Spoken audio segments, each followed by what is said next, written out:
무엇이 당을 위한 일이고 윤석열 정부를 위한 일이고 그리고 앞으로의 선거를 위해서 우리가 어떠한 결정을 해야 되는 것인지 결단을 내려주셔야 된다 이렇게 생각합니다.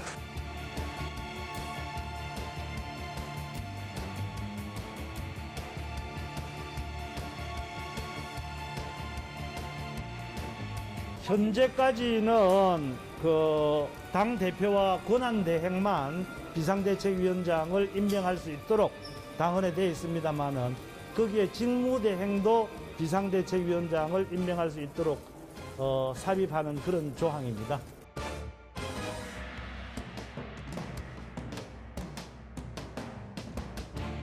이준석 대표를 쫓아내는 편법으로 비대위를 하게 되면 우리 당의 운명이 법원으로 간다.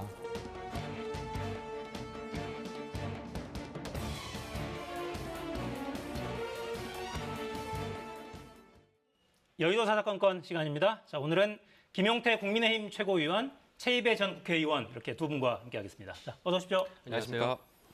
김최고는 당이 비상이 아니라 이상 상황이다 이렇게 이야기했는데 오늘 상임 전국위는 비상 상황이라고 합의했군요. 네, 어제까지는 저도 그렇게 생각했는데 제가 늘 원칙과 절차가 중요하다고 말씀드렸고 상임정국위에서 비상 상황임을 말씀하신 걸 가지고 제가 코멘트 드리는 거는 적절하지 않을 것 같고요. 말 그대로 이제는 정말 비상 상황이 된 것 같습니다. 뭐 말씀한 대로 권력의 눈먼자들이라든지 이런 분들이 대통령과 국민을 포위했다고 저는 생각되고요. 정말 비상 상황으로 지금 이제 흘러가는 것 같습니다. 상임 전국위의 결정으로 이제는 정말 비상 상황이 됐다. 예. 자, 이제 오늘 결론을 보면 그래픽을 좀 보면서 이야기를 할까요? 안건이 3개였는데 일단 비상 상황이 맞는지에 대한 유권 해석을 내려야 되는 안건이 하나 있었고 거기서는 비상 상황으로 결론을 내렸어요. 40명이 참석해서 비상 상황이라는 데는 26명이 찬성을 했다고 합니다. 직무대행에게도 비대위원장을 임명할 수 있는 권한, 그러니까 당대표 혹은 당대표가 권리일 때 그때 권한대행은 임명할 수 있는데 직무대행은 임명할 수 있는 권한이 없었거든요. 직무대행도 임명할 수 있도록. 그러니까 권성동 원내대표가 지금 직무대행이니까 권성동 대표 대행도 임명할 수 있도록 권한을 부여하기로 했고 이 안은 이제 전국위원회 회의를 다시 열어서 이제 의결을 해야 되는 상황이긴 합니다.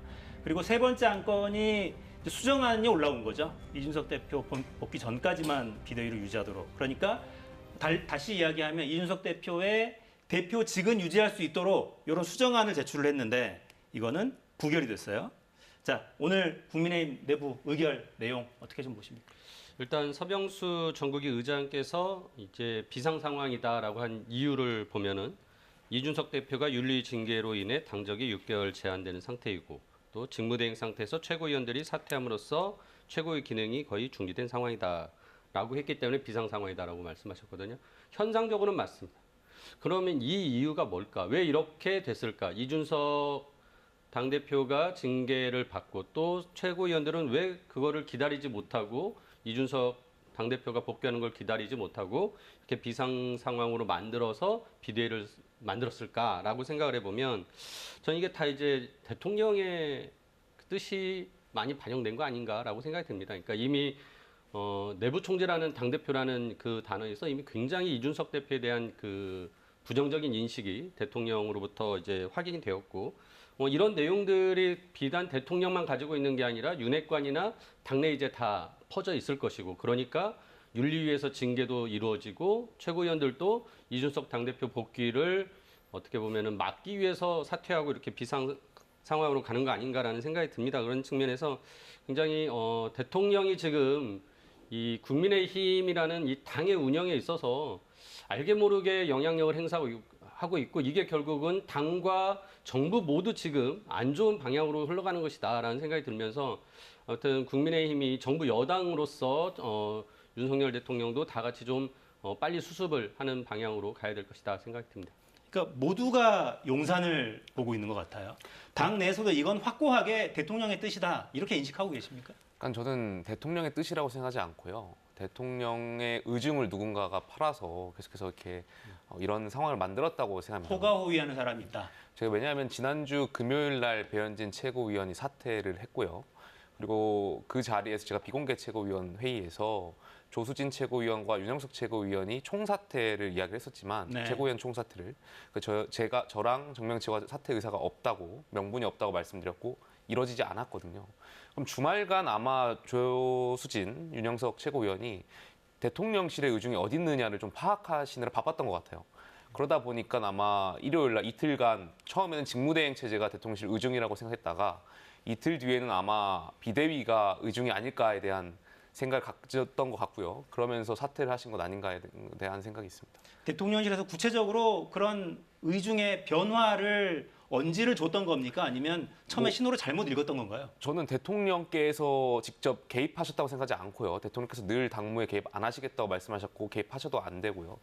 그런데 여기에서 정무수석실에서 종편 그 언론 보도를 통해서 보면 정무수석실에서 조수진 최고위원이나 윤영석 최고위원의 사퇴를 설득했다는 보도들이 있거든요. 네. 그런 것을 봤을 때는 아무래도 어떤 누군가가 대통령의 생각이라고 잘못 전달하면서 이런 일이 발생하지 않았나 생각됩니다.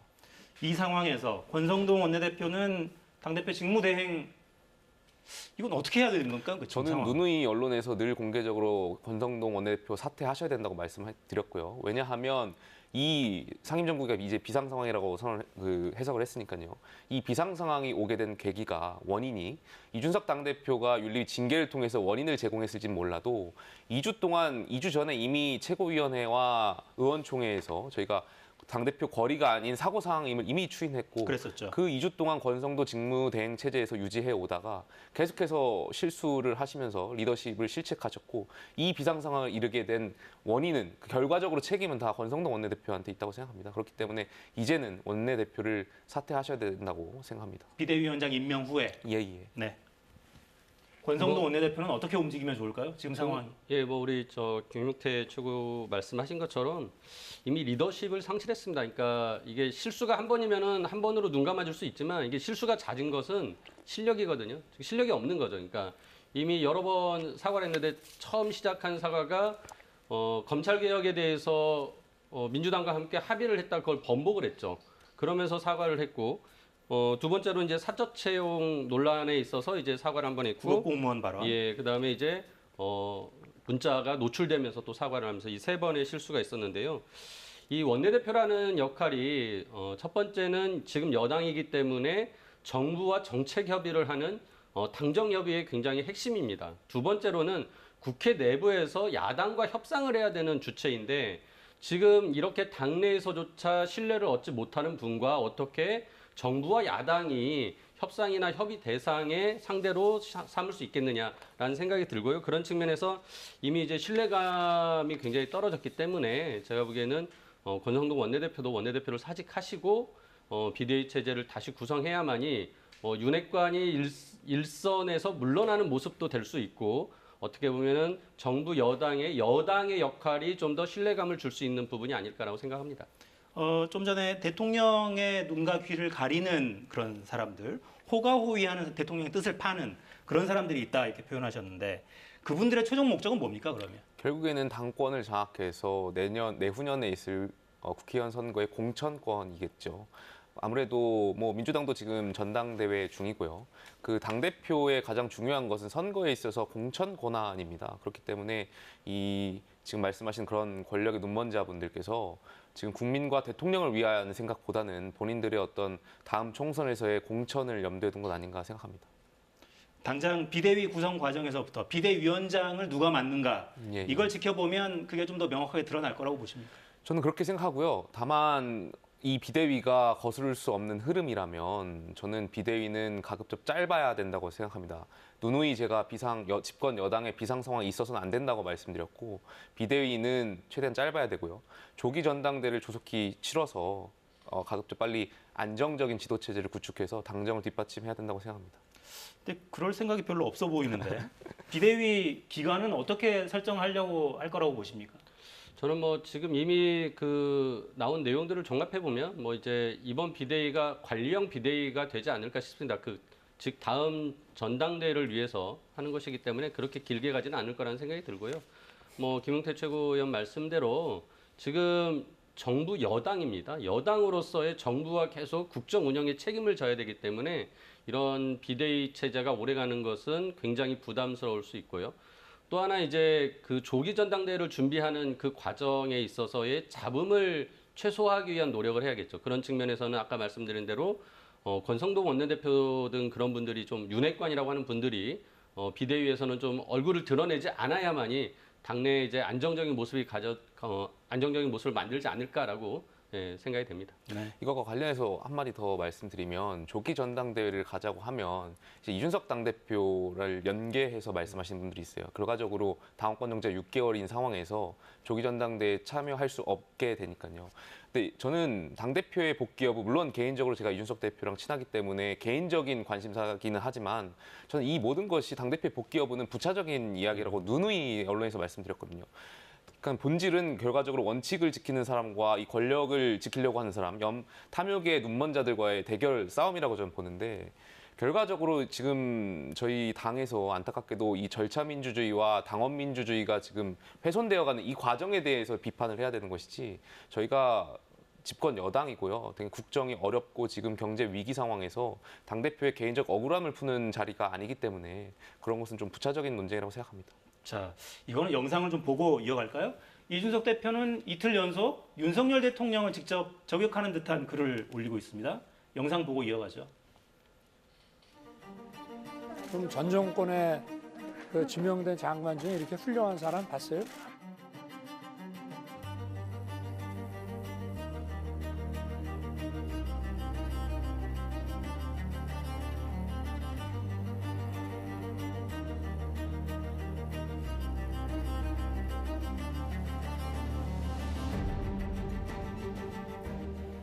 그러니까 대통령의 그 내부 총질 메시지가 공개된 뒤에 아마도 이제 이런 생각 더 많이 굳어진 것 같고 결국에는 이준석 대표를 제거하기 위한 작업이 사실은 진행 중이었던 것 아닌가 이런 생각들이 여의도 안팎에 그냥 거의 정설로 굳어졌던 것 같아요. 이준석 대표는 그럼 어떤 선택을 해야 됩니까 이제는? 제가 예전에 이준석 대표가 이렇게 당내 혼란에 대한 어떤 얘기를 할 때 자기가 바른미래당에 예전에 있을 때 손학규 전 대표와 한번 이렇게 세게 당권을 놓고 겨뤄본 적이 있다. 그때 자기가 그런 경험을 가지고 있기 때문에 자기는 당권을 지킬 수 있다. 뭐 이런 류의 어떤 뉘앙스로 말씀을 하셨는데 저는 그게 계속 근저에 깔려 있다고 봅니다. 그래서 지금 이런 비대위 체제로 가거나 조기 전당대회 하는 부분에 대해서는 자신을 배제시키려는 어떤 의도라는 것을 생각하고 있기 때문에 이거를 계속적으로 저는 좀 더 대결 구도로 가져가지 않을까. 그래서 지금 열심히 SNS를 통해서 다시 말을 하기 시작하거나 계속 그 당원들 모집하는 것도 어떻게 보면은 차후에 자신이 다시 재기할 수 있는 어떤 또 발판을 마련하기 위한 것이라고 생각되고요. 그런 측면에서 지금 당장에는 현재 당의 어떤 당무에 대해서 법원의 판단을 받기 위한 뭐 가처분 신청이랄지 이런 이제 법적 절차도 진행할 것이라고 보여지고요. 저는 이제 이런 부분에 대해서는 좀 더 이제 우려가 됩니다. 그러니까 그렇게 해서 법적으로 어떤 판단을 받는 게 이준석 당대표에게 유리한 판결이 나온다 하더라도 이 당의 운영은 굉장히 정치적인 것이기 때문에 지금에 있는 상황들을 다 되돌릴 수 없거든요. 그런 측면에서는 최근에 이제 홍준표 또 대구시장께서 이준석 당대표에게 좀 조언을 하셨어요. 너무 이렇게 나서지 말고 그냥 이번에는 좀 지고 가라라는 취지로 말씀하신 것 같던데 그런 측면에서는 저는 이준석 당대표가 좀 지금은 자중해야 될 때 아닌가 그런 생각이 듭니다. 그러니까 그동안은 좀 어떤 섬 뭐 이렇게 좀 애둘러 가더니 요즘에는 누가 봐도 대통령을 겨냥한 듯한 글을 계속 올리고 있어서 그러니까 뭔가 보이지 않는 손 아니 이제는 그냥 보이는 손인가요? 아무튼 거기에 당하고 있는 피해자다 이렇게 스스로 좀 자리매김을 하고 있는 것 같아요. 계속. 저는 대표랑은 조금 생각이 다른 게 이 싸움이 결국에는 권력의 눈먼 자와 원칙을 지키는 자와의 싸움으로 가야 되는데 대통령을 만약에 공격한다면 저는 좀 잘못된 거라고 생각해요. 왜냐하면 우리나라는 대통령제입니다. 대통령제이고 집권 여당이지 않습니까? 집권 여당이 국민들께 대통령을 뽑아달라고 말씀드렸고 그 국민들께서 대통령에게 정당성과 정통성을 부여했기 때문에 집권 여당으로서 대통령을 뒷받침해야 될 필요가 있다고 당연히 의무가 있다고 생각되고요. 그렇기 때문에 대통령께서 잘못된 판단이나 잘못된 인식을 하실 수 있지만 이것을 비판할 것이 아니라 대통령께서 옳은 결정을 하실 수 있도록 당정이 유기적으로 화합되는 모습을 보여드려야 된다고 생각합니다. 비판하는 게 아니라 오히려 도와줘야 되는 것 아니냐. 생각을 다른 바꾸실 길로 갈 수 있게끔 있도록 예. 길을 그것이 만들어줘야 어떻게 하지 보면 않느냐. 대통령제가 가진 한계이자 장점이자 단점일 수 있을 것 같습니다. 네. 이 부분은 어때요, 그럼? 윤핵관 핵심은 삼성 간호다. 위기가 오면 가장 먼저 도망갈 것이다. 이런 표현도 썼어요. 저는 그렇게 생각합니다. 왜냐하면 윤핵관이란 분들이 정말 대통령과 국민을 위할까? 저는 아니라고 생각하거든요. 아까도 제가 권력의 눈먼 자들이라고 생각했는데 만약에 이분들이 정권 임기 말에 윤석열 정부의 임기 말에는 이분들은 또 다른 새로운 정치 권력을 향해 떠날 겁니다.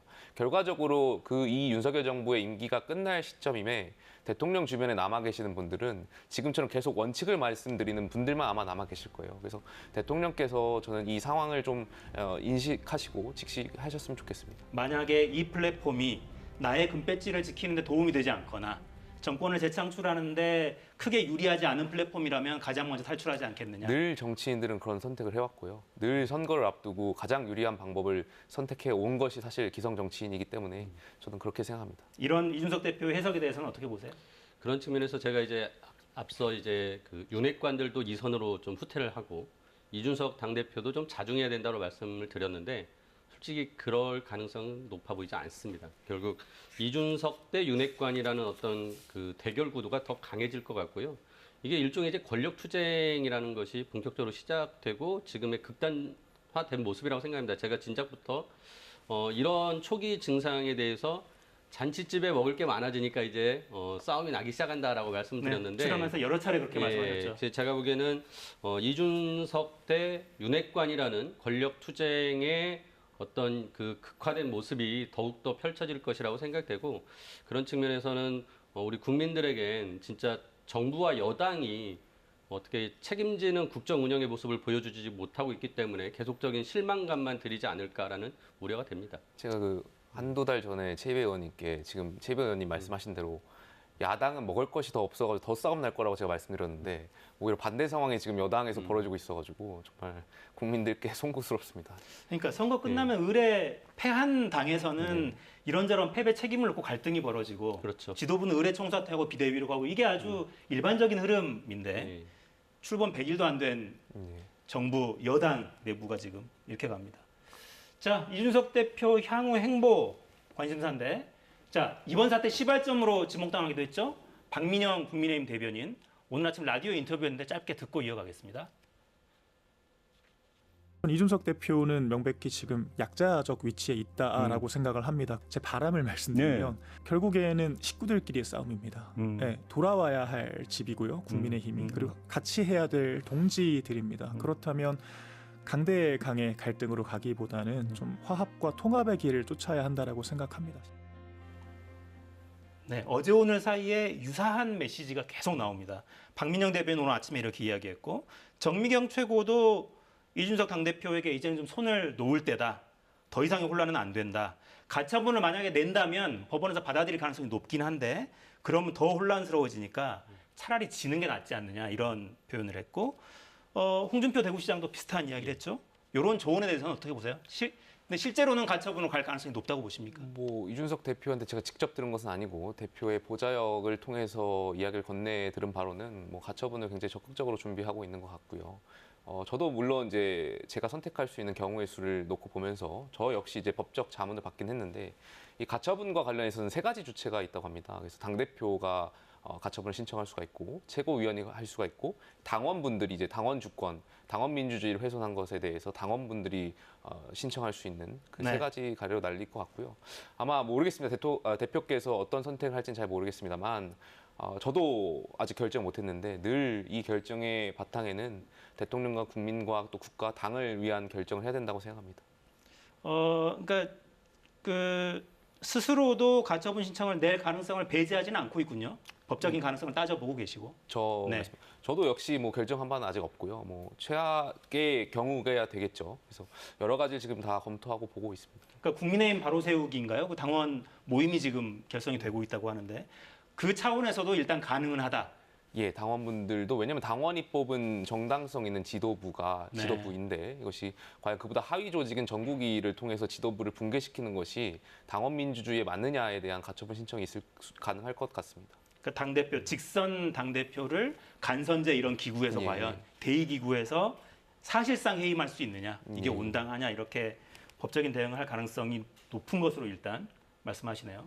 어떻게 보세요? 근데 이렇게 되면 혼란이 계속되지 않겠어요? 그게 제일 큰 부담인 것 같아요. 제가 아까 말씀드린 대로 이제 이준석 대 윤핵관이라는 어떤 그 권력 투쟁의 극단적인 모습까지 가는 게 이제 가처분 신청과 이제 법적인 어떤 이제 논란인데요.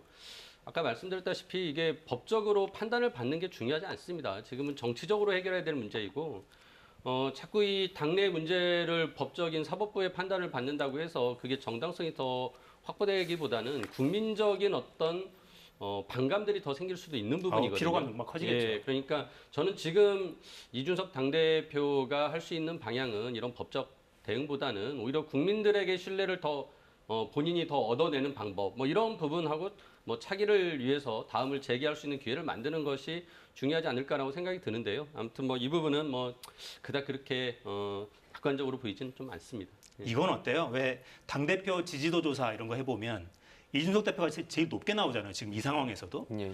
만약에 그러니까 여건이 된다면 추후에라도 전당대회를 통해서 다시 이제 복권을 추진하거나 아니면 조기 전대회가 진행이 된다면 나의 의사를 반영할 수 있는 우군이 될 만한 사람을 공개 지지하거나 이럴 가능성은 어떻게 보십니까? 뭐 비대위원장이 누가 되실지 모르겠습니다만 글쎄요, 당대표 복권을 할까에 대한 의문이 있고요.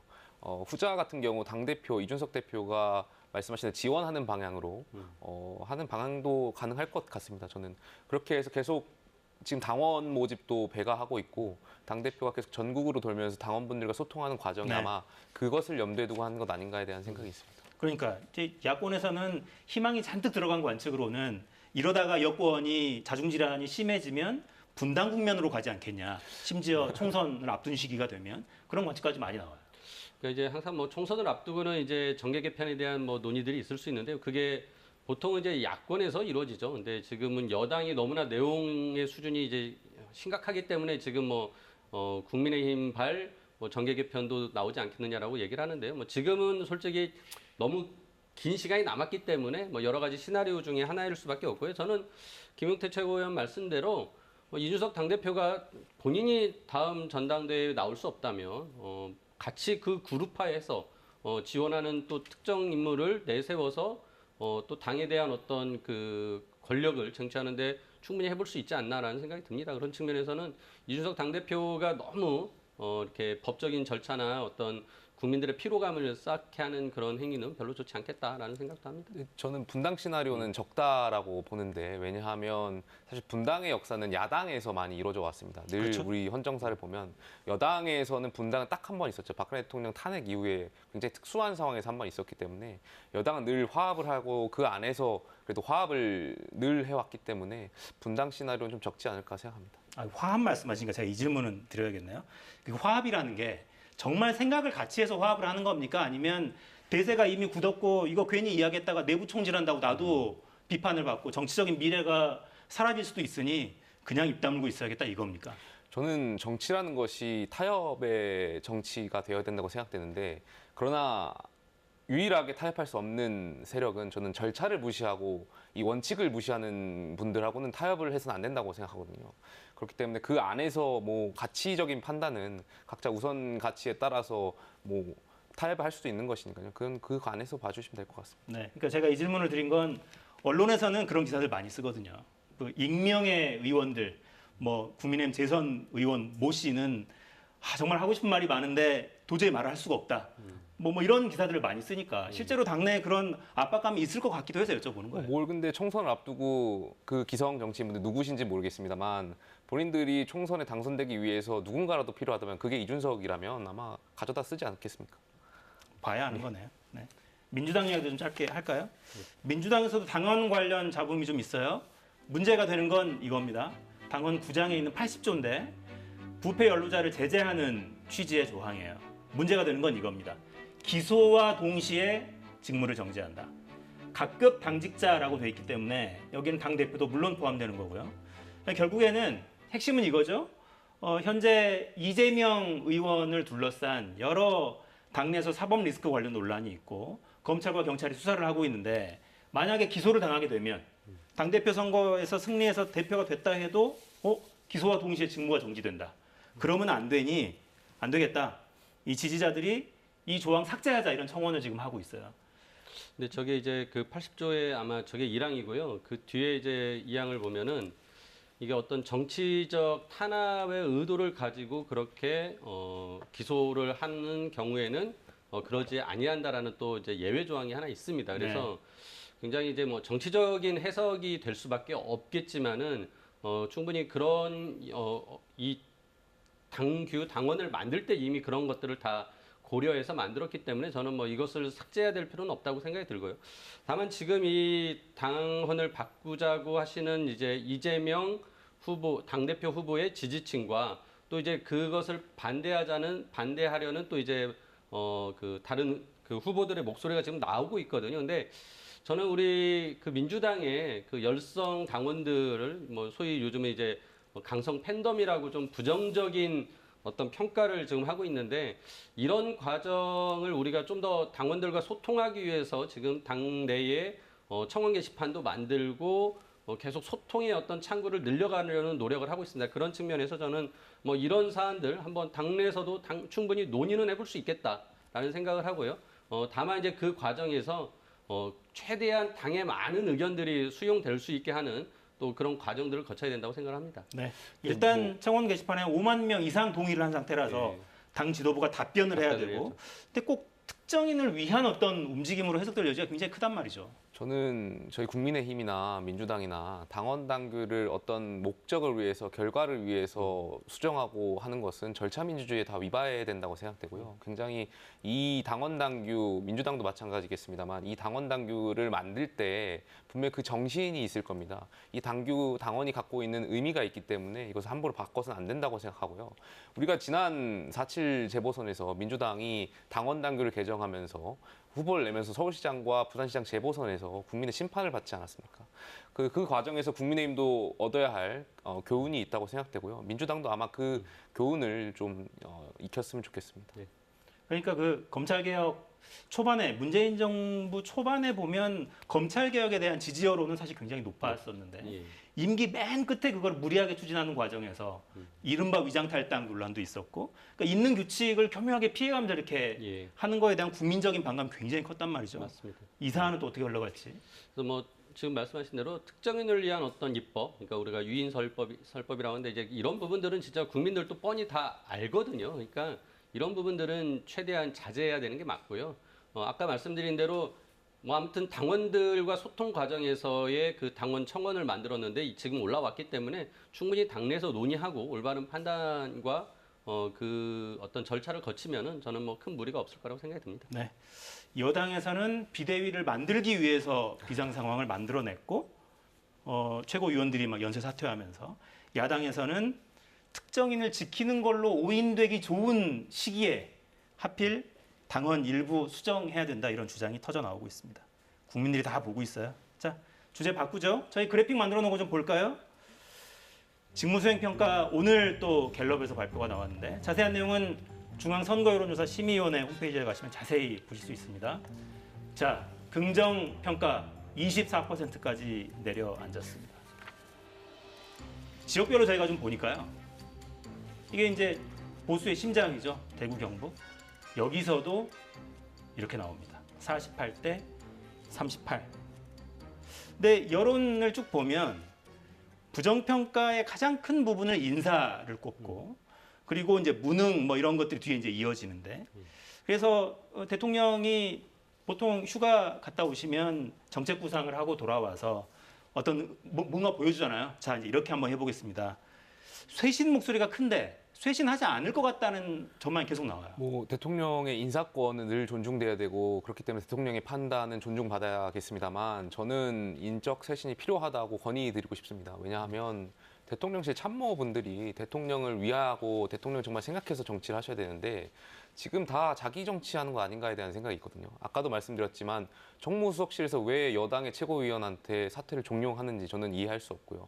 계속해서 대통령실에서 잘못된 생각과 다른 생각들만 하니까 며칠 전에 또 모 참모께서 BTS를 부산에서 만나면서 그 무례한 포즈를 취하게 요구하시고 사진 찍으신 거잖아요. 이런 것들 다 대통령을 위한 일인지 전 잘 모르겠거든요. 왜 참모들이 다 자기 정치하기 바쁜지, 혹시 총선을 염두에 두어서 이러시는 것인지 저는 참모들의 어떤 쇄신이 필요하다고 보고요.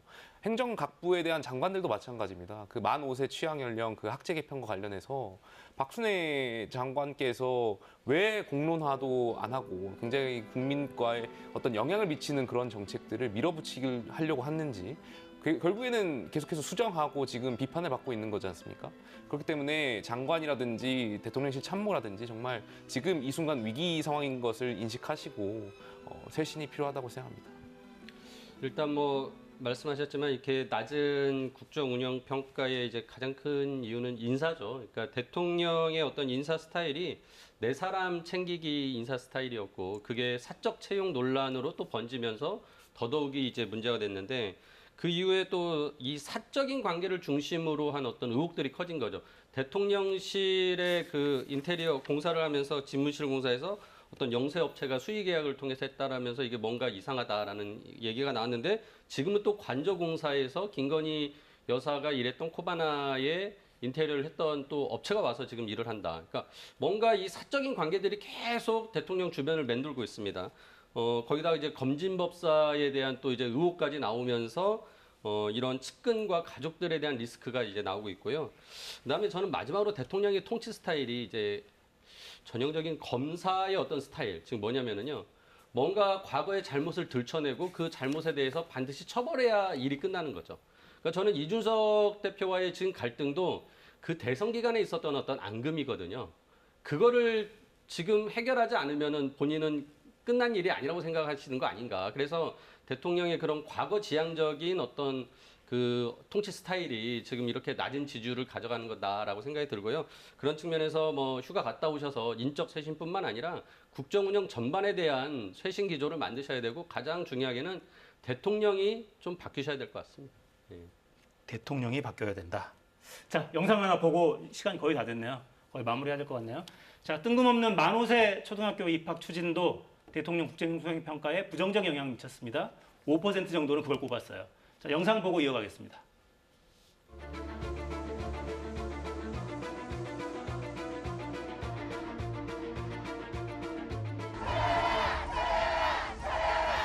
논란의 핵심인 박순애 교육부 장관은 사퇴하라.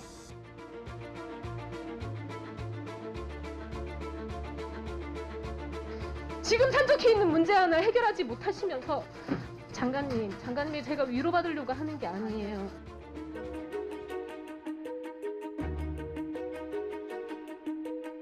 안전하게 학교 생활을 할 수 있도록 최선을 다해서 살피고 적극적으로 현장을 지원하겠습니다. 감사합니다. 질문 안 받으시나요? 브리핑 했는데 질문 안 받으세요? 부총리 질문 받아주시죠.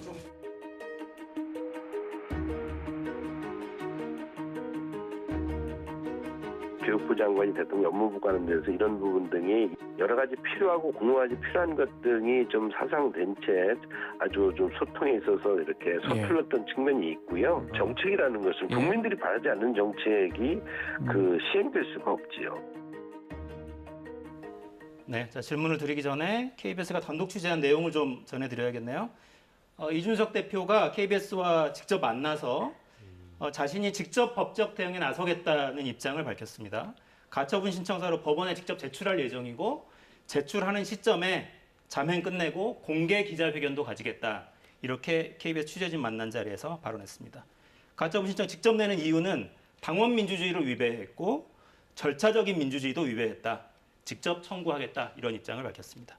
자, 지금 시간이 거의 다 돼서 이제 대통령이 다음 주면 돌아오잖아요. 월요일에 아마 또 아침 출근길 문답을 또 오랜만에 할 텐데, 인적 쇄신이 필요하다면 대상은 누구여야 할지, 아니면 어떤 메시지를 먼저 내야 될지 말씀해 주시죠. 당연히 대통령실의 참모분들 위주로 인적 쇄신이 가야 된다고 생각합니다. 뭐 대통령실의 실장이라든지 정무수석, 뭐 대변인 등 지금 이 위기를 어쨌든 초래한 일말의 책임이 있는 분이라면 좀 쇄신할 필요가 있다고 생각합니다. 대통령실을 중심으로 쇄신해야 된다. 전 뭐 대통령실의 특히나 비서실장 같은 경우가 대통령의 거의 복심처럼 모든 그 어떤 소통이 첨가가 돼야 되는데 전혀 그렇지 않은 것 같습니다. 그래서 비서실장과 또한 이제 정무수석까지도 지금 당정 관계 이제 푸는 데 있어서도 굉장히 미흡하기 때문에 좀 고려해야 되지 않을까 생각하고요. 지금 내각에서는 이미 이상민 장관과 박순애 지금 이제 사회부총리가 굉장히 그 논란을 많이 만들지 않았습니까? 이런 분들에 대한 명확한 어떤 좀 인사 조치가 있지 않으면은 제가 보기에는 국정 운영이 계속 힘들어지지 않을까 우려가 됩니다. 네. 자, 월요일 아침 출근길 용산에 시선이 많이 쏠리겠네요. 자, 마무리하겠습니다. 최이배 전 의원, 김용태 최고였습니다. 두 분 감사합니다. 감사합니다. 감사합니다.